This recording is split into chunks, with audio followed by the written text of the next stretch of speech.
Okay, well, welcome everybody. So glad to hear we have a great attendance. We have to do this by, oops, we have to do this by virtual rather than in person, which is our usual way to give tours. But hopefully someday soon we'll be able to do that. In the meantime, today's tour is, like I said, Matt, I am part of Save Our Seminary, and we are the nonprofit preservation organization that is dedicated to the history and preservation of the National Park Seminary site. And I'm delighted to take you on this tour today through photos that'll go through time and space. I'm going to show photos of each building on the campus and then explain or show photos of also how each building was used through time. So we'll go on to there. This gives you, this painting, which dates from about 1929, gives you what they called the bird's eye view of the National Park Seminary campus. Very colorful, very green, as it is still today. To orient you a bit, this is in the Forest Glen section of Walter Reed, of Silver Spring. And the view today would be along the bottom of the painting would be the view you would have from the 495 Beltway, looking at the buildings. When the leaves are off the trees, you can actually see some of the buildings, but mostly it's covered with green. So the next, I'm going to give you a little mini history of the site to kind of orient you to the time. The first building built on this property was Ye Forest Inn, which was a hotel, kind of built originally as a summer resort to bring people out from the hot DC. I'm sorry, these slides are moving faster than I am. The hotel was, like I said, built in 1887 in a kind of a rustic Victorian style, but it didn't last. It only lasted 7 years because of a national depression over a financial depression. And then the husband and wife team of educators in 1894 acquired the hotel and decided they wanted to create their own school. And they did, and they called it National Park Seminary. And today that's a little confusing for some people. They think seminary means a religious school. It was not. Seminary in those days meant a private school for one gender. In this case, it was a school for young women. The name National Park, part of the name, came from the fact that the property borders Rock Creek Park, which was the national park for the District of Columbia. So they picked up that name, National Park Seminary. In 1939, it became National Park College, an official junior college for women. The school lasted, this was only, well, there were students from high school age, kind of what we might call a prep school, and also then the first 2 years of college. In the 30s, it became exclusively a college when it became then the junior college. The girls came, this was not just a local college, there were local students, but the administration drew girls from all over the country and even from embassies in DC. So it was a real mix of women from all over the country. The curriculum for the school was essentially a liberal arts. It had, a lot of culture. And the philosophy of education was that the girls should learn not just from books, but from the world around them.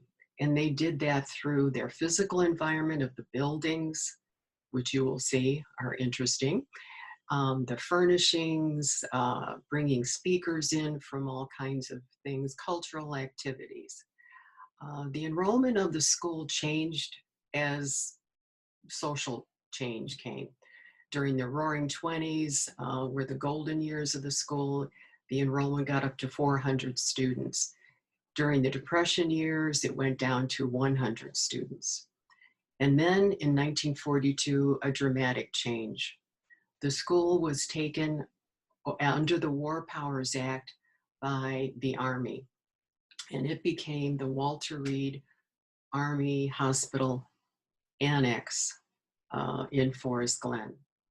This was a time when Walter Reed, the Army, needed more hospital space, care space for their wounded soldiers.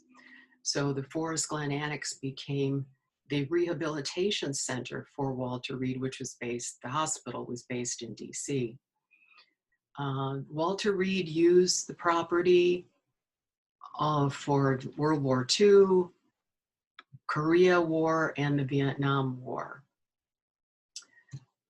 There were many amputees, and there was also a lot of mental health patients there, especially during Vietnam.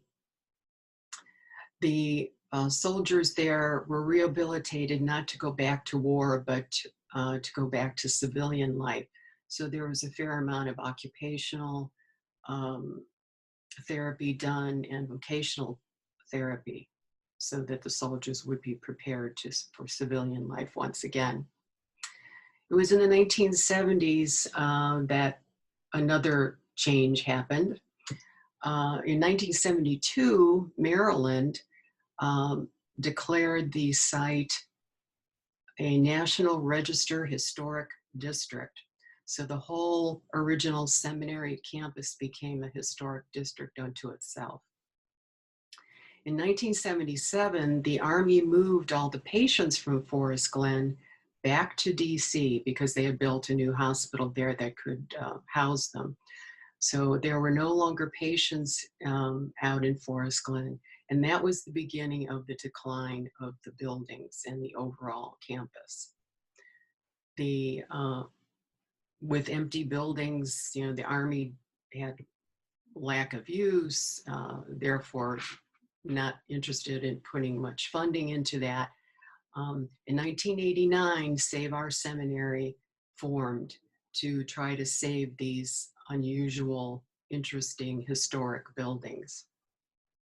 After years of back and forth with the Army, what to do with this property, finally, through a lawsuit that Save Our Seminary filed against the Army for their neglect of the property, that initiated the next change in the life of this property, which was in 2004. And through the federal process of disposing of property, it took almost 10 years for all of this to make the actual transfer happen. But the Army finally decided they no longer needed the property, and working through Montgomery County, they then transferred the property to the county, who immediately transferred it to chosen developers who were going to rehabilitate the historic buildings and build some new construction and make the whole property a residential community. And this would include both rental apartments, condominiums, single-family homes, and the new townhomes construction. So in 2008, the first residents moved in, and they moved in over a number of years. Most of the buildings are done now, but we still have 5 buildings that still need to be redeveloped. So let's look at the next slide, which shows a map of the site to give you a sense of the size of the property, which covers 22 acres today. You can see on the map those orange, peachy colored buildings are all of the historic buildings, the original seminary buildings. The light tan buildings are the new construction of the townhomes. And we're going to see if I can, I'm going to see if I can get this pointer on. Oh, yes, there it is. See the little red dot. And to give you just an overview of the route that we're going to take on our photographic tour, I'd also like to point out all of the green space that is included in this property. It takes up almost 25% of the property. So it is what this part is what we call the Glen, which is a narrow ravine, and it's a wooded glen. As you can see, there are a lot of trees there. So it's really a lovely setting for all of these buildings. To orient you a little more, across the top of the property here is the 495 Beltway. So our tour is going to start at the original, the first building, the hotel, which is right here. And then we're going to go and talk about these buildings. And then we're going to come over here and talk here, and then talk about the buildings down here, and end up back here. So that should give you a sense of where we're going. And okay. So here's a picture of the hotel, the original hotel, kind of in that rustic Victorian era style. And it was a very charming building. People came out via the train. This was the way people arrived, and the train station, to orient you today, is just the other side of the Beltway. This is what happened when it became school. The buildings expanded as the enrollment of the school expanded. So here, this picture is probably taken in the 1920s. As you can see, it is expanded on both sides of the original hotel and changed the style a bit. Here we have the Army, the Army years. The upper picture is showing about early 1940s, where a class is graduating from some kind of a training or educational class. The lower picture shows what the property looked like, overgrown, a little worn, and this is what the property looks like today. Oops, oh, sorry about this.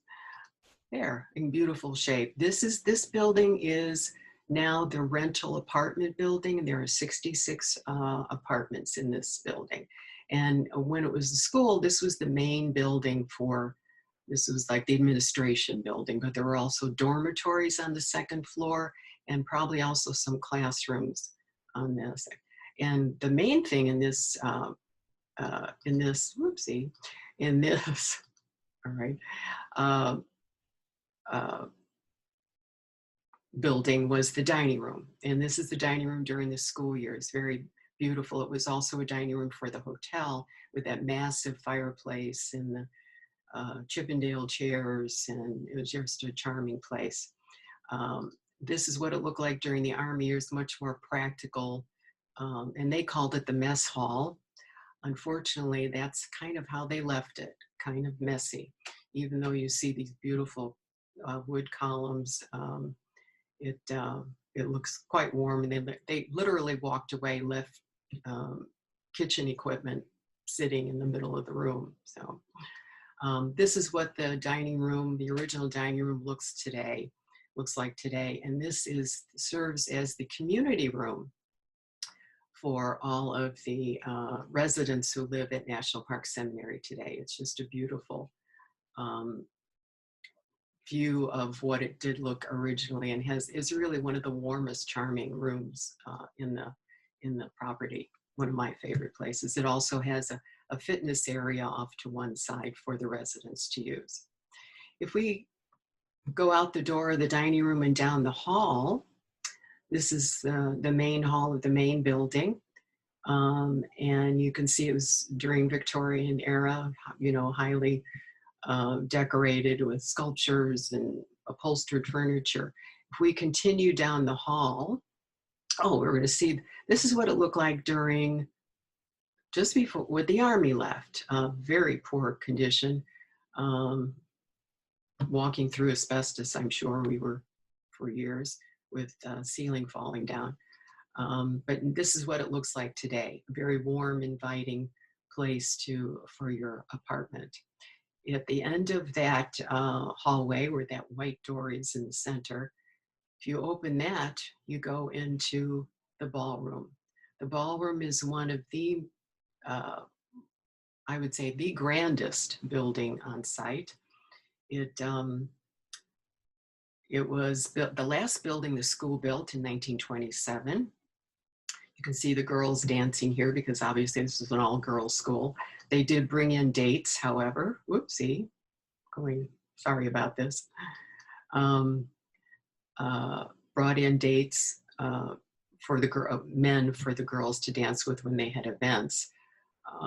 But it was a very grand building with the Gothic stained glass windows, and it's 5 stories tall. Today, well, let me tell you, this is what the Army used the ballroom for. This was their recreation hall. You can see the patients playing ping pong. And one of them with no arm. As I said, there are a lot of amputees here. This is indicative of the damage and condition when the ballroom, after the Army left, they left their chairs and everything's standing there. But when pipes broke, and I love the 1970s pattern drapes falling off the window. This is another picture of how the Army left it with their stage and the drapes falling. But this, there we go, is the stunning, gorgeous, rehabilitated ballroom as it is today. Really does justice to this, what I call awesome room. I always call it the wow room because that's what everybody says when they walk through the door. We're going outside now to look at the most, I think, interesting collection of buildings on the property that the seminary built, and those were the sorority houses. Each of the sorority houses was built in a different international style. And this was the first sorority called Alpha, done in the American bungalow style, a charming little shingled bungalow. The girls did not live in the sorority houses like they do today. These were just built as clubhouses with like one single room on each floor. When the Army had the property, they converted the sorority houses into officer housing. So they added things like bathrooms and kitchens and closets and bedroom walls and so on. So this is what that bungalow looked like kind of during the Army years. This is how it looks today, a charming bungalow and a family lives there now. All of the sorority houses are single family homes now. But this photo also shows another important element, to the, all right, there we go, to the campus, and that is the sculpture. And you see this beautiful 3-tiered fountain. And if you can see the 2 lion statues in the center, there were over 100 pieces of sculpture on this property when the seminary was in its vogue. And that was part of the education for the women, to see all this culture around them. This building is right, the fountain is directly in front of the main building, the hotel, the original hotel. So if we go just behind the bungalow, we see the windmill, a very charming building with blades that weren't stationary blades, they didn't move. So this was a sorority house for the Kappa sorority. During Army years, it looked more like that, or just after they left. Again, it was a single family home for officers. And I think this was the last sorority house that was occupied in probably the early 1990s. This is how the windmill looks today. The owners of the windmill have put back or recreated the the windmill blades and added lots of gardening and landscaping. So it's just a charming, charming place. And next to the windmill is the Colonial House. Here you see some girls sitting on the porch there. The grandest, I think, of all the sorority houses, just a really impressive building. Um, and it in front of it runs this was the main road to come into the property from the train station. Today, or this is what it looked like before it was rehabilitated. The vines were growing, lots of peeling paint, boarded up windows. But this is the stunning, stunning view of it today. And there is a family living in that. And the family also owns this covered walkway, is part of the house. When the school added structures, they included the, oops, let me get back to find my mouse here, sorry. Yeah. Included the covered walkways, they would build covered walkways to connect the buildings so that the girls did not have to go outside as they moved around the campus. So this is one example of that. So we're going to go back now towards the front of the main building, and which is right here. But connected to that, as we were going down the hall, directly behind this building is the ballroom building that we saw from the inside. But this building is the president's house. This was the home for the second president of the school, Dr. James Ament. Very grand house in a much more grander kind of Victorian style with the turret and 3 stories. He had the first two, well, actually the middle floor. The lower floor was classroom space. The upper floor was dormitory space for the girl. The very top floor was dormitory space. This is what it looked like during the Army years. A little worn. They added a fire staircase, very attractive, hanging things, but they used this mostly for office space. Oh, I hope my mouse isn't dying. There we go. Okay, this is what the President's House looks today. This is the first of the condominium buildings that are off of the main core of the campus. And this has 12 condominiums in it. They've all been occupied for most of them since 2009. If we went inside, we would see this and the main floor. This was the living quarters for Dr. Ament. This was his where he met students and their parents. Upstairs he had his family bedrooms where you see the mezzanine opening there.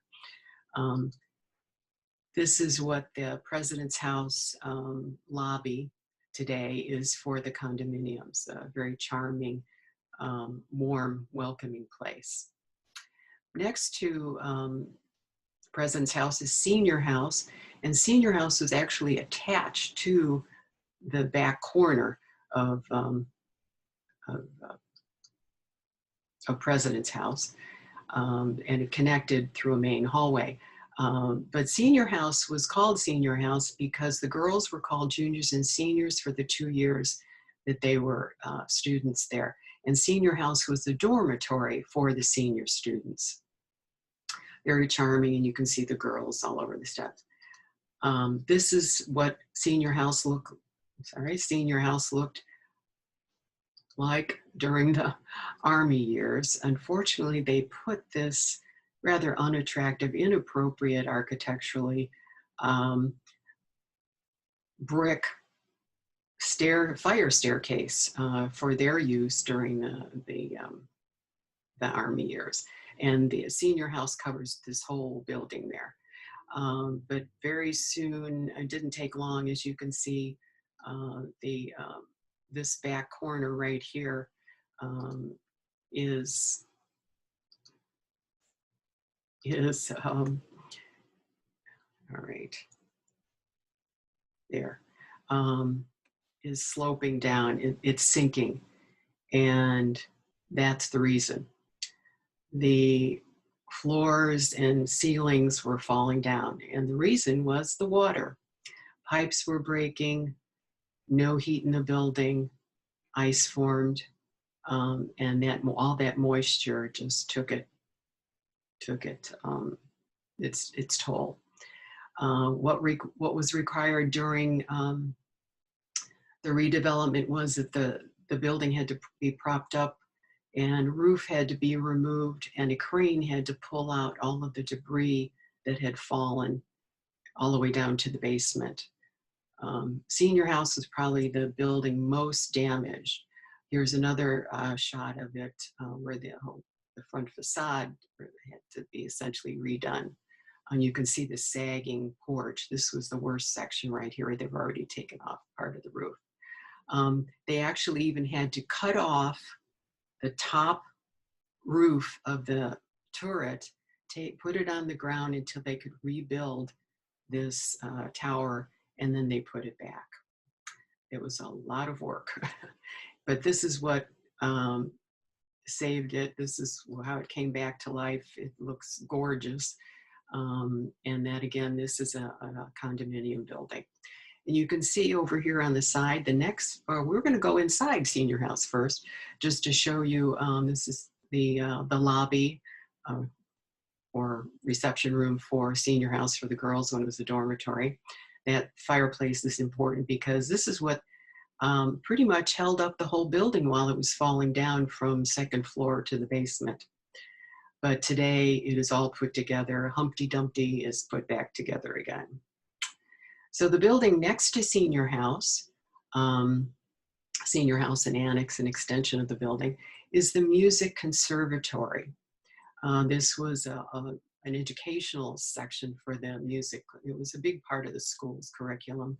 Very grand building with these lovely building statues along the roof line. This is what it looked like during Army years, the columns starting to deteriorate, you know, insulation falling off, HVAC units, lots of peeling paint. This is during the redevelopment where the gray tinted columns here are complete replacements for the columns that could not be restored. They were so far gone. And this is what it is today, a very grand, impressive building. This building has only 2 condominiums, 1 on each level of the building. Very high ceilings, beautiful places. So behind the music hall, we're going to walk around and see the other 4 of the 8 sorority houses. I'll show you back here is where the senior house is right there and music hall is over there. So this is the Swiss Chalet, very charming during the school years. This is Army era, again, peeling paint, overgrown bushes, slowly deteriorating. The porch was very unsafe. You couldn't walk, it was blocked off. But that, you know, again, these houses had been used by Army officers, but this was taken probably in the 90s. And this is what it looks like today, a beautiful, charming little place that has all the scallop trim and the cross pane windows that reflect the Swiss looking. Right next to the Swiss Chalet is probably the iconic building of the site, the Japanese Pagoda. This was the last of the sororities built in 1905. And notice it has an open porch up above. It's very, very charming. This is the pagoda during the Army era. These pictures were taken in the 1950s. And again, this was used by a dentist, we know, at one time during this particular picture. And I love this white picket fence, so out of character with the Japanese pagoda. This is the gorgeous, stunning pagoda today in its original colors of red and black and green. Right next to the Japanese pagoda is the Japanese bungalow. with the very subtle kind of curved eave and long, broad eaves and the arches to give it a kind of more of a Japanese look. Um, During Army era, it lost some of that look. They screened in the porch, changed the eaves a bit, a little more institutional looking, and it had a number instead of a name for the house. But this was Army housing once again. And this is what it looks like today. Again, the charming, neat looking um, sorority house that it was. Um, And so we'll go to the fourth of the sorority houses on that side. This is the Spanish Mission. Very unusual style for this area.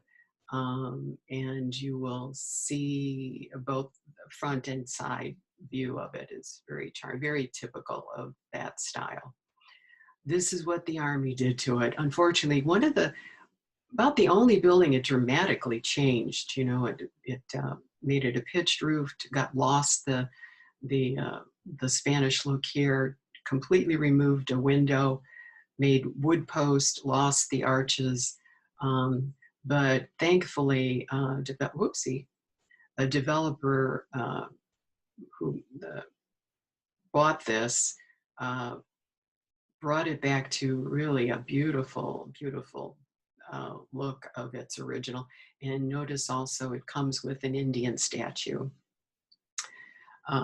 We're going to go across the street from the Mission, and there is the library. This was called the Miller Library for the school. Mr. Miller was a friend of the founders of the school, and he was a speaker on the Chautauqua circuit. So he had a huge collection of books, and he donated all those books to the school. And they built a building just for the library. This is what it looked like. The library building looked like during the school era. And the Army enclosed the overhang that was there and made it a porch. And they also had an officer living in this house as well. Today, the new owner of the house lives in this house, and he rehabilitated it, added back the original porch, the overhang, I should say, outdoor porch. Is really a charming house, and he loves it. So if we went next to the Mission on the other side, which is over here, the school had a playing field, and this was an open field where they had played hockey, and they're playing hockey here, I guess. And we can see the gymnasium building is just across the street. The Army used it for their prosthetic lab, which is a very important part of the Army's rehabilitation center during that time. And it served the whole Army, not just Walter Reed. And whoops, this is what happened during the redevelopment. It was completely demolished and open field. And then it became where the new town, or at least half of the new townhouses were built, which are, very easily blend into the surrounding residential neighborhood just down the street. Across the street from the Mission, because that's back here, is the chapel. Now, this was not a religious school, again, non-denominational, but they did use the chapel as a way to bring speakers of different denominations or philosophy to talk to the girls. The chapel was, until the ballroom was built, was the largest building on the site for the girls to gather in. So that was a very functional building. I think they started almost every day in the chapel. During the Army years, it was used as a chapel for the Army. But over time, and I think later at the very end of Army occupation, it was used by a Baptist church, looking quite worn here and water damage here on the stones and in the walls. And as time went on, it looked even worse. It lost its staircase and cracked stones. And windows, and all the windows in the chapel are stained glass, and some of them were stolen through the Army years. But we're so glad that today it has been restored, and it is now one single condominium, which happens to be for sale at the moment. It had been occupied probably for close to 7, 8, 9 years, but now it is for sale again, and it is a stunning space. And we're going to go inside. This is what it looked like during the school years, kind of a typical looking chapel setting. This was just at the very beginning of the demolition in the interior. The Army had changed chairs to pews.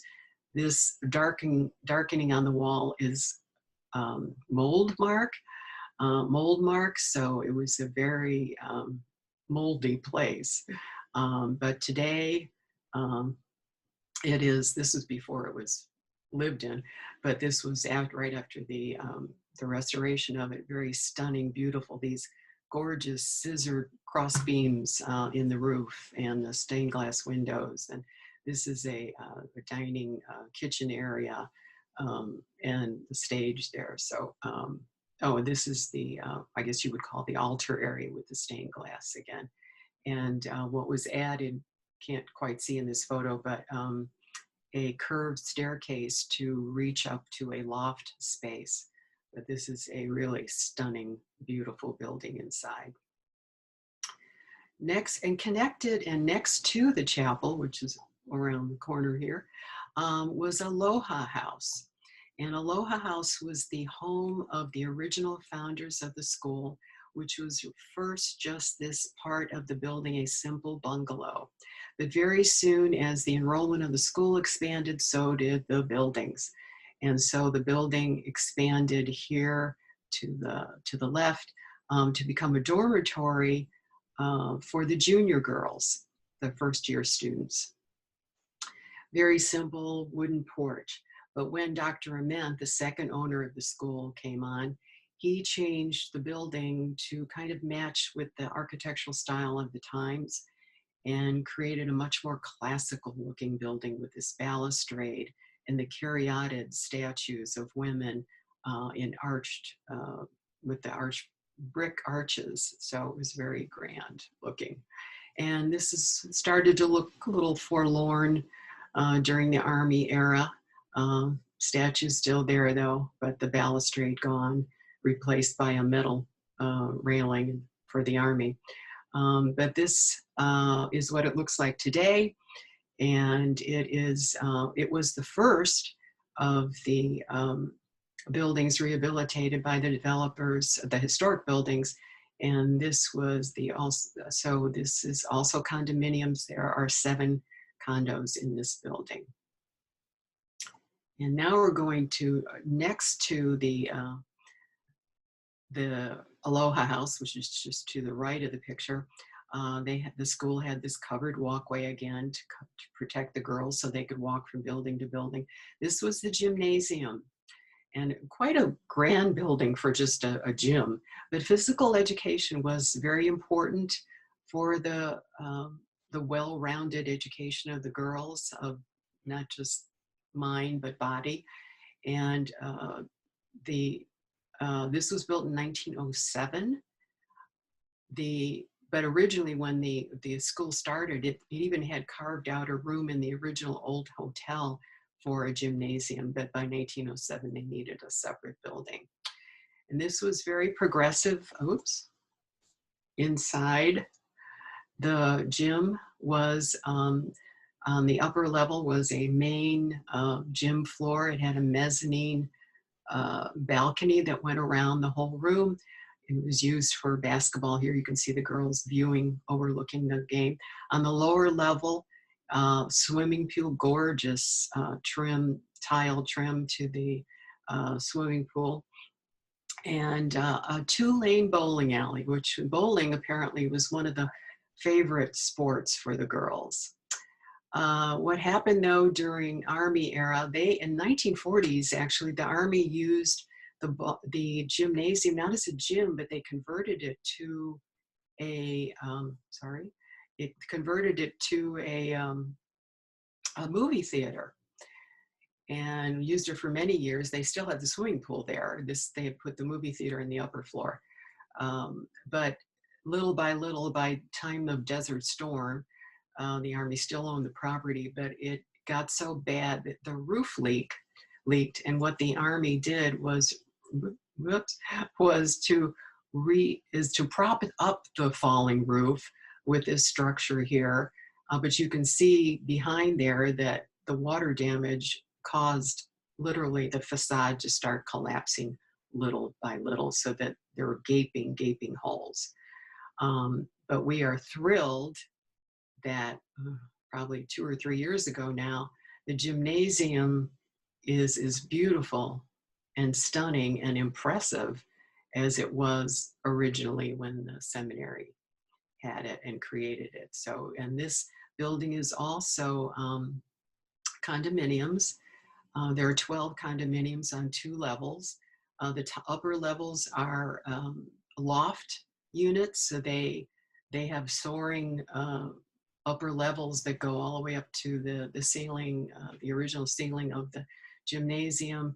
And one lucky homeowners, or some homeowners, have the swimming pool as their sunken living room. Next to the gymnasium originally was this, the gym is right along the left-hand side of the picture, was this lovely road with a lilac garden. So there was a fair amount of, green space on the property. The Army, however, got rid of the garden and built buildings that they needed to support the soldiers. These were 1-story cinder block buildings here that were used as various offices or laboratories or occupational therapy rooms, and so on. They were the first buildings to come down because they had no historic integrity. So during or historic significance, during the restoration, that street went from that to the new townhouses, the other half of the 90 new townhomes that were built on the property. And you can see that they are some of them are in, a couple of them styles are in the style of the historic buildings, so that they blend but still look distinctive enough as new construction. Here's more the Spanish Mission style. Here is a little more of the Victorian style. And I'm going to point out these buildings in the center that don't look quite as good. We'll talk about them a little bit later.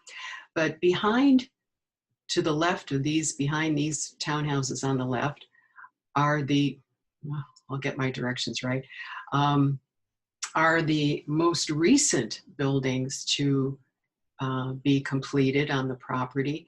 And they are a combination of 3 buildings here. We have here now, it's called Practice House. Originally, it was a maid's dormitory for the women who worked as maids on the property during the school era. This is the power plant, all of the huge boilers to heat the whole campus. And this building here was the original garage for the school. During the Army era, that garage was used as the firehouse for the Forest Glen Annex of Walter Reed. And here's a great picture with the fire station and the fire engine. Today, or before redevelopment, this is what the power plant and the maids' quarters and firehouse look. They were pretty well maintained. The fire department was there through, they were about the last building that was occupied by the Army, just for safety factor of maintaining the building, of at least keeping them from burning down. So today, those buildings have been converted again to condominiums. There are 14 condominiums that spread through the 3 buildings. 4 of them are already sold. So if you're interested in living in these charming, interesting buildings, please check them out.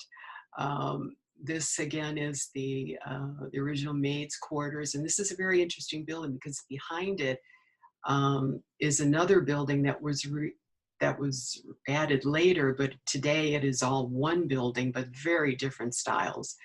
The power plant, you can see, has been beautifully done. Very stunning with the contrast of the white paint and the black window trim. And then we have the firehouse, the garage slash firehouse today. And does that look like a firehouse with bright red fire engine doors? And I believe both of those units are already occupied, and has this lovely courtyard that is between the power plant over here and the firehouse itself. So the other building that I said was in front of or behind the maids' quarters, or the maids' dormitory, is called Practice House. And this is maybe what we would call similar to a study hall today, or a practice, small classrooms, mostly used for music. So the girls there were pianos in there, they could practice their music and so on, or vocals, whatever. But still a grand building for just being a simple use building with these columns and stained glass window up here. During Army era, it started looking pretty worn. Oopsie. And today it is brought back, and there are a couple of condos in this section here. It's really as grand looking as it was before. Well, that's the kind of, we made the loop around the property, but I want to show you some of the buildings that, 3 of the buildings that are still in progress. The campus covers almost 30 buildings. So all but 5 have been completed, and there are 3 that are in, like I said, in progress.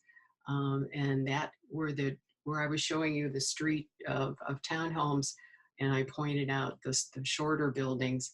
This is this was the carpentry shop for the school, and this was the quarters for the men's, or the dormitory for the men who worked on the property. And most of them being African American. You'll notice the greenhouse here. The greenhouse was just behind the gymnasium, which is where they in the Army put their cinder block buildings. This is what the buildings, as they slowly deteriorated, stucco fell off and you revealed the brick underneath. This is the back of the building, a fire staircase the Army added, kind of moldy, another moldy building. But they are in progress of being brought back to life. This building actually lost its roof in a snowstorm several years ago, so that it really caused this whole section here in the front to fall down, and in addition to the roof. So they have already been re-stuccoed and looking very clean and smooth. And the roof is already on now. This is an earlier photo. So we have the carpentry shop here and the men's quarters. These 2 buildings will be sold as condominiums, but they will be more in the style of a townhouse condominium. Just to the right, across the road from these 2 buildings, are the 3rd building in progress. This was the stables. The school had its stables, stables. And the girls could bring their own horses, and there were some that brought their own horses to ride around the campus and the neighborhood, or there were horses available to them to ride around the community. Of course, there wasn't much community then, it was pretty much open space, but this was stables. Today, this is what it looks like. Still in the works, but not the most beautiful building, but again, a functional one, and it will look better when it's done, and it will be condominiums as well. Now there are still, of the almost 30 buildings, still 2 buildings to be saved. And these are the only 2 buildings on the other side of the Glen, or the major green space near the front of the main building. And this includes the 4th of the sororities on the front side of the main building, which is the castle. everybody has to have a castle, right? So they have a castle, and they even had a drawbridge, although it was stationary, it was not functional. But this was a sorority house. Um, this is what it looks like today, quite forlorn. Um, and the residents are turkey vultures. They've had a family of vultures in them in the house, but this will become a single family house. So if you'd like to live in a castle someday, some years from now, that will be available. You can see just behind the castle, this yellow or tan building, that is is the Italianate villa, and done in a very grand Italianate style. The villa was another dormitory for the school. They called the girls villains here because they were so far away from the main campus, and they thought they could get away with things like smoking until the dean of women found out about it, and she paid a little more attention to them. Today, that building is all boarded up with vines growing and and unfortunately graffiti and subject to vandals. So Save Our Seminary needs to keep our eyes on this building and the castle to try to keep it stable until the developer who owns this property can move along. He has a site plan done, so we hope the work on the buildings will start within a year or so. Well, that brings to the end. But we do hope you can come on a future tour, whether it's virtual or in person, to see more of this history being preserved, some of the other buildings, finished, the ones in progress, or some progress on ones that haven't started. We do hope to see you if you'd like to see a lot more about information about our organization and what we do, and our past programs that have all been recorded. We have lots more on our website here. So we're also on Facebook at saveourseminary.org. So thanks very much.